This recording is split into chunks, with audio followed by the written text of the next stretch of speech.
some of you came up a little bit early. And this is just a great opportunity for you to be able to interface with us. I've been on this trip several times, and it's just a great time. So really enjoy it and enjoy the Capitol, because it's pretty impressive. It's truly inspiring for me to be able to be in that building and work in that building. And I thank you all for your support. But I have a little extra time, I understand, because we've got a couple of issues. Senator Lackey, I'm giving a promotion. Assemblyman Lackey is actually co-chairing a public safety, a very important public safety committee hearing, and I think one of my bills is actually being heard in there, so I think we'll be good with that. And so he might not be able to make it at all, and I'm not sure about Senator Stern. And Senator Stern is the bill that Scott's working on. He's actually introducing. Yes. So there's Stern. So we're going to reschedule both of them, so there'll be time to meet with both of them if they don't make it here in the next half hour. So you get to do the song and dance a little bit. I can handle it. Thanks, okay. Carl. I appreciate it. So as Senator Wilk mentioned, I am a freshman. For those of you that don't know me, Dante Acosta, 38th Assembly District. And that is the entire Santa Clarita Valley. There's a little sliver at the very top that Assemblyman Lackey has. I go out through the North San Fernando Valley, my old hometown of Granada Hills, Porter Ranch, Northridge, Chatsworth, and the Simi Valley, all the way to the Reagan Library. So it's truly a great district, a great place to represent, and of course, for most if not all of you, a great place to live as well. So I'm really, truly blessed and honored to be able to serve this community. Carl asked me to talk about a couple of things, and primarily my legislative priorities, and I think it boils down to basically four things for me. And that's serving the district needs. We've got a couple of issues in the district that need immediate attention. There's some items there. I'll cover those in a second. Helping the most vulnerable Californians. If we don't give them a voice here, we don't support the people that are the most vulnerable in our society, they don't have a voice, right? So I view that as one of my most important roles. Making government more effective. I have some legislation a means to that end. And also, probably most importantly to many of us in here, is keeping our streets safe. Those of you that know I have a passion for this, and our crime rate has gone up. It's gone up statistically twice the national average is the growth in crime, and violent crime particularly. So those are issues that we want to really address and we want to cover. And then I'm going to take some questions a little bit later if we have time, if I don't get the hook. And before I go any further, I want to introduce my staff that's here because I know they need to get back to work, right? So, from the district, we've got Sharon Bronson. Please stand up, Sharon. Sharon is my district director. She formerly has worked for a prior assemblyman, somebody named Cameron Smythe. Yeah, she's worked for Cameron Smythe in the past and knows the way around your constituent services, does a great job for me in Santa Clarita while I'm up here, which is basically 4+ days a week. And we've also got Matt Easley is my legislative director.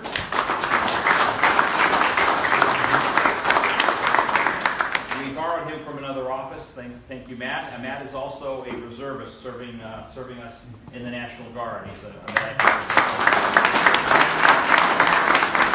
I'm always going to mention that, Matt. I'm always going to mention that. And the rather short gentleman in the back is my chief of staff, David Krieger. I like to tease my boys back there. Great staff up here. They're at your disposal, and any questions that you have that I probably can't answer, they can certainly answer and help you with that, what's going on here in the Capitol. Breaking it down a little bit, district needs. We're working very hard with Senator Stern on SB 57. SB 57 has to do with the Aliso Canyon.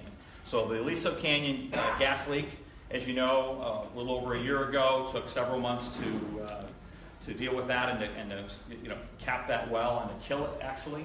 I was involved from the very beginning when I worked for our congressman, so I'm very familiar with the issues that are there, and I'm happy to join Senator Stern on that bill. And what the bill does is it calls for a root cause analysis to be done prior to anything happening with that site. So there cannot be no full operations, etc. on that site. So that's just looking after the health and well-being of the people and the communities that are affected there. We also have their second largest facility happens to be in the Santa Clarita Valley at the Honor Rancho. So these are important issues. There is something that we have to do as legislators. We have to make sure that we're getting to the bottom of issues, find out why things happen so obviously they don't happen again. So I'm really happy to work with Senator Stern on that and making sure that we get to the root cause. I've made a budget allocation request along the same lines to fund the South Coast Air Quality Management District Health Study. So what we're doing there is we're requesting that we can tag on and increase the viability, durability, and the longevity of the health study that the AQMD is doing as part of the settlement with the gas company. So we're making a line item budget request there from Budget Subcommittee 3, Budget Sub 3. SB 146, Senator Wilk talked about sponsoring that here on the Senate side, excuse me, the Assembly side, and that is the CEMEX bill. So that's basically, as he said, another bite at the apple, so we can make sure that if our efforts on the federal side, Congressman Knight's been working very diligently on that, and we've got some bureaucratic process working there. If that fails, we have some remedies on the state side, and that goes through their water permitting process. So to be able to reopen that, and in which case, probably not very likely that will prevail. Mentioned the water districts, Senate Bill 634.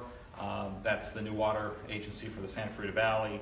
There were some tweaks that we called for in there, and that's being worked on now. Sierra Highway relinquishment, we've got an Assembly Bill 1172. A lot of numbers, guys. I even have trouble with some of them, even though they're my own. The Sierra Highway relinquishment bill, this is something the city of Santa Clarita asked for. It was a portion of Sierra Highway that the state relinquished it to the city. So that means we can go in as a city, they can go in and fix it up and make improvements and fix shoulders and medians and those kinds of things. So that's a request that the city makes. So those are kind of the district-focused issues that we work on up here as well. We get issues and items from the district that we need to work on. The next item would be the working for and on behalf of our most vulnerable in society. I've got a sweet bill that is probably my pet project, if you will, and that's my Assembly Bill 754. It's a foster youth enrichment grant.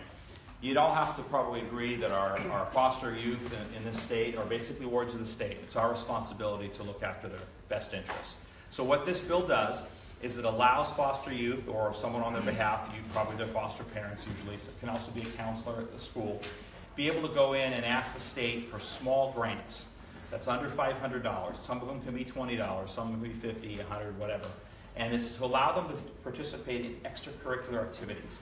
So if you can imagine when you were in high school, okay, you either raised a little money on your own, like I had to do because we didn't have a lot of money, or your parents supported you in your sporting activities, cheerleading, whether it's band, etc. But imagine not being able to go on your 4th grade field trip to the Capitol across the street. And we have a lot of foster youth who can't do that. So this allows the foster youth to be able to go and get access to those grant monies so they can do things like that. Purchase their cap and gown so they have some pride and ownership. Actually go to their prom. So this is a way that we can give them the opportunity to participate in their schools, become a more engaged and viable part of their community, which is their school, up until they graduate. Right now, you graduate, you become an adult, there's the door, and we want to make sure they have the best start possible. And I'm really proud of that bill, and I'm looking forward to getting that through. AB 782, the Health Insurance Fairness Act. Right now, if you were to purchase as an individual, you were to purchase either on the exchange or through the private insurance markets, your health insurance, it's being treated like a luxury item. You have to meet 7.5% of your adjusted gross income before you can deduct anything off of your taxes for your health insurance premiums. What this would do is put you on parity with a business owner or a corporation who gets to deduct $1. So any of you that buy insurance outside on your own individually, this is a way to lower basically the cost of insurance to you and to your family, and make it make the state realize it's a necessity these days and not necessarily a luxury. Working with the caucus on AB 15, which is a Dent-a-Cal bill. A lot of research has come out over the last several years, as you know, having to deal with dental health and how it affects our physical health, whether it's a heart disease, lung issues. We've even seen cases of sepsis come through the teeth. Well, the Dent-a-Cal bill is going to address that, and I'm proud to work on that bill as well, to be able to help our children primarily on Medi-Cal to be able to get access to dental health and wellness as well. There are areas in this state you think it's rough on Medi-Cal. On Denti-Cal, there are areas in the state, I don't know the exact top of mind number, maybe my staff can help me out, but the closest Denti-Cal dentist is like 7 hours away. And if you can imagine, trying to make that trip to get, tooth taken care of, we take it for granted living in the community we do. There's dentists on every corner. Anybody in the room is a dentist? Anyway, so we want to make sure that we're helping those folks out. Effective government. I have AB 849. It's a workforce development program. Believe it or not, there are dozens of workforce development programs in the state, all throughout the state, and there's no set standard on what works and what doesn't work. So right now, it's basically a crapshoot on, hey, let's put money and fund all of these. So what I've called for is a study to find out what the most effective programs are and come up with kind of a uniform standard so that we can address that and identify those programs that are working the best. And then that's where we can put our resources and our commitments. AB 714. Every time I bring this up, people comment to me about how it's affected them. And that is our DMV automatic renewal program. Sounds pretty simple, but in this day and age, I'm sure if I asked you how many of you pay your trash bill, your electric bill, your water bill, your gas bill, your insurance automatically through your credit card or your bank account, every hand in this room, save one or two, would go up. But you can't do that with the DMV. So what ends up happening, they send you your renewal notice in January for a renewal due in June. And you go, oh, okay, cool, yeah, I'll deal with that later. And then you throw it down, and then what happens? It's in the pile, you forget about it, and every time I bring this up, someone says, oh yeah, that happened to me last year. $22, $60, $90 penalties. If you have a newer car, it could be even more than that. State loves the revenue, but why don't we get with the 21st century here, folks, and allow it to be streamlined. Opt-in, won't be a requirement. Opt-in if you choose to have your credit card on file, that they're able to go ahead and debit your credit card, and then send you a notice and say, hey, but guess what? A week from now, we're going to debit your credit card or your bank account, and you have to get your car smoked.